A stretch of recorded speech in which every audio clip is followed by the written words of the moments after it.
pandemia é uma infecção que corre o mundo. E o vírus é um vírus que é um vírus inicialmente silvestre, ou seja, que estava na natureza, provavelmente veio do morcego, na China, e encontrou um meio ambiente muito bom para se proliferar, que é a espécie humana.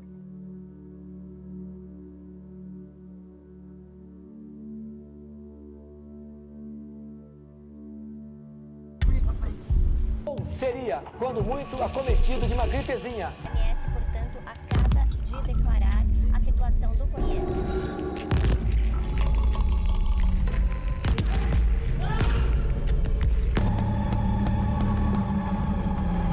Isso é uma fraude no povo americano.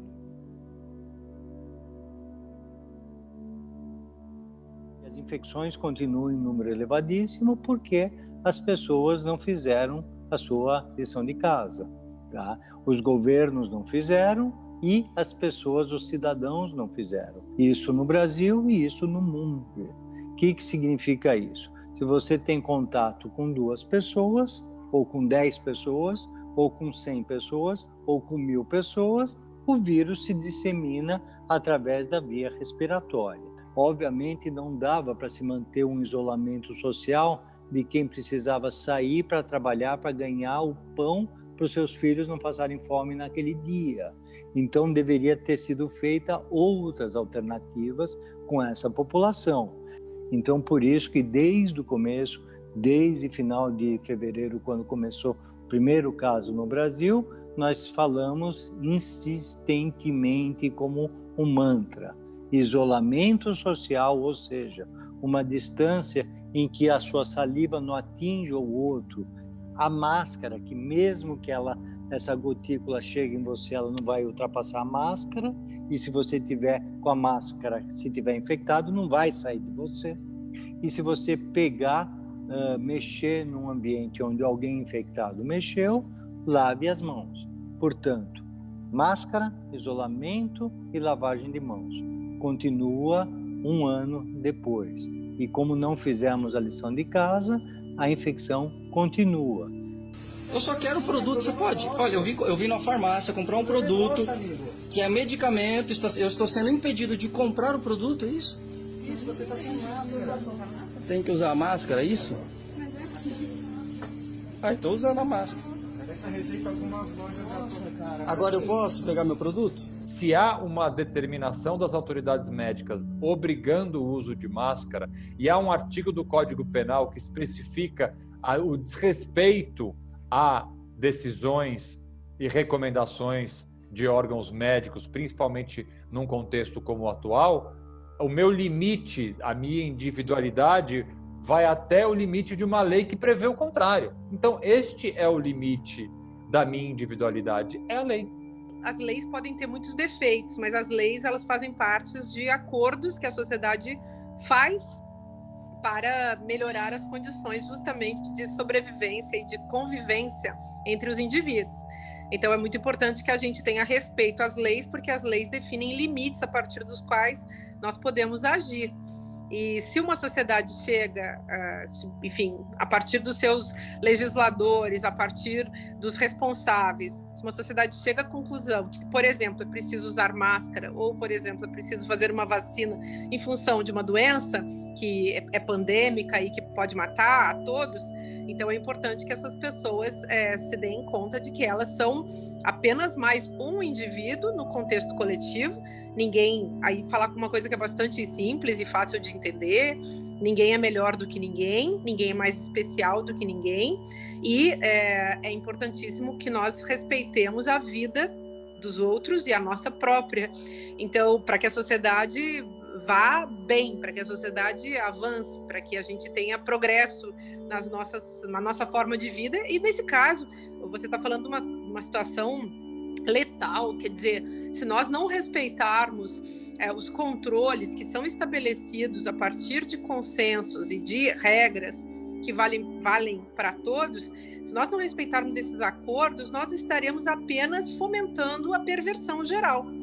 E isso não é bom para ninguém. Uma base da ética, uma base da ética que a gente encontra, por exemplo, desde a filosofia do século XVIII. Já que você perguntou sobre a filosofia, eu vou colocar esse dado.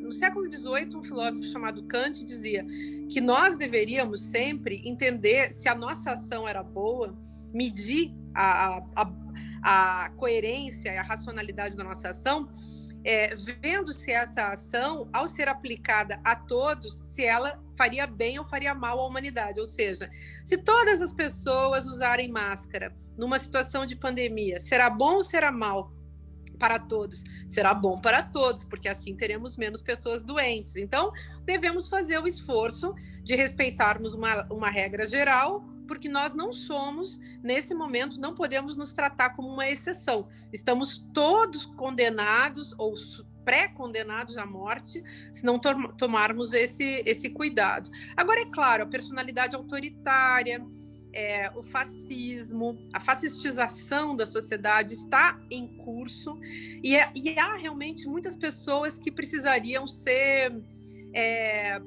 questionadas, outras precisariam ser tratadas psicologicamente, psiquiatricamente. Quer dizer, essas pessoas estão precisando de algum tipo de ajuda. Pode colocar a máscara, por favor? Olha, eu curado. Não, por favor, eu não uso. Mas por decreto eu sou obrigado a usar. Decreto não é lei.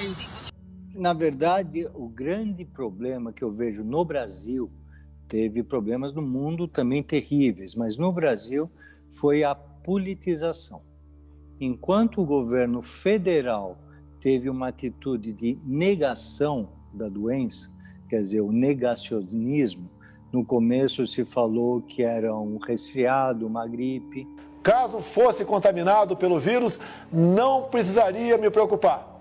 Nada sentiria ou seria, quando muito, acometido de uma gripezinha ou resfriadinho.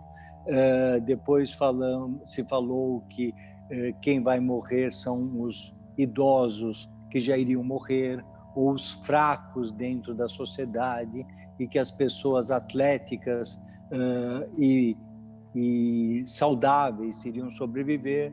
Quer dizer, um discurso muito parecido com a eugenia, né? Com um discurso de extrema-direita. Esse teve um negacionismo que falou ainda que não iria tomar vacina, que retardou a vacina, que se promoveu remédios ineficazes. Quer dizer, todo esse anticientificismo atrapalhou muito. Graças a Deus que tem um presidente doido aí que está dizendo aqui no Brasil que não vai ser obrigado ninguém a tomar. Porque se fosse outro, dizia, vai todo mundo tomar. Já que está vindo a vacina, não me obriga a tomar, eu tomo se eu quiser. Porque eu não tenho coragem de tomar a vacina que vem da China, o país de origem do vírus. É loucura. Depois que essa substância entrar no nosso organismo, vai atingir o nosso DNA. Então, essa falta de conhecimento teológico de qualidade abre espaço para toda sorte de superstição e de crendice e de equívocos. Então, isso está entre as razões do porquê um número lamentável de homens e mulheres que lideram a igreja têm tomado posição anti-ciência, anti-vacina, etc., porque é como se fosse uma ausência de fé em Deus, quando, de fato, o que a fé cristã ensina é que todos os movimentos em favor da vida têm o aval e a origem no próprio Deus. Na verdade, a morte é uma pequena fração dos contaminados. Então, nós falamos em torno de 1% das pessoas contaminadas morrem. Ou seja, 80% tem uma infecção muito leve, 10% aí tem algum sintoma, 5% são hospitalizados com gravidade importante e mais ou menos 1% morre. Então, ou seja, nós estamos falando que a morte continua em número elevadíssimo, porque as infecções continuam em número elevadíssimo. E as infecções continuam em número elevadíssimo porque as pessoas não fizeram a sua lição de casa. A gente tem um problema agora que nós estamos confrontados com a frieza. Então, a morte é uma situação limite, muitas vezes insuportável, dependendo das condições, das circunstâncias, uma morte inesperada, uma morte de uma pessoa jovem, a morte de uma pessoa que ainda tinha muita vida, muita energia pela frente. Quer dizer, a gente se conforma com a morte das pessoas muito idosas, por exemplo, quando elas estão em sofrimento físico, em sofrimento psíquico, mas a gente nunca se conforma com a morte de pessoas jovens, de pessoas que ainda estavam em pleno uso das suas capacidades, da sua energia, e mesmo quando são pessoas idosas, né? Então, nesse momento a gente se confronta com a frieza. Por quê? Porque nós precisamos sempre, para podermos aceitar a morte, nós precisamos fazer o trabalho do luto. E o luto implica não apenas a consciência da perda e o acostumar-se no sentido subjetivo de cada um, né? Então, do indivíduo entender o que foi a morte, aceitar a morte e carregar a saudade do seu ente querido, mas existe também esse trabalho do luto que se dá pelos rituais. Então, é importante enterrar o seu morto, é importante fazer a cerimônia. Cada cultura tem o seu jeito de fazer esses cerimoniais. E isso é muito importante para uma cultura civilizada. Há historiadores que comentam que a barbárie na sociedade tem a ver justamente com a incapacidade de lidar com a morte, ou de ter algum tipo de cerimonial, de ritual em torno da morte. Então, bárbaros eram aqueles que não enterravam os seus mortos. E nós estamos voltando à barbárie. E estamos voltando à barbárie em função de uma emergência, quer dizer, em função de muitos outros motivos, mas há também esse elemento que parece real demais, né? Nós não podermos enterrar os nossos mortos, mesmo na hora em que a gente precisaria fazer isso e desejaria fazer isso. Embora eu ache, isso não é nem o que eu acho, isso é uma constatação inevitável de se fazer. As pessoas que vivem dentro desse parâmetro do que eu chamei de personalidade autoritária são pessoas que pouco se importam com isso. A gente ultrapassou a China hoje no número de mortes. O quê? A gente ultrapassou o número de mortes da China hoje. O Brasil, e daí? Não vai. Lamento. Quer que faça o quê? Eu sou Messias, mas não faço milagre. É a vida. Todos nós iremos morrer um dia. São pessoas que vivem dentro da frieza, elas não são confrontadas com a frieza dessa situação. Então, a morte para elas é absolutamente aceitável. Não há dor, não há problema. Você viu tanto o presidente da República quanto aquela antiga secretária, não sei nem se é secretária ainda da Cultura, quanto vários outros personagens que na nossa cultura política atual têm feito, na cultura cotidiana também tem feito o elogio da morte. São essas pessoas que são tomadas por essa frieza e que não se sentem confrontados por ela.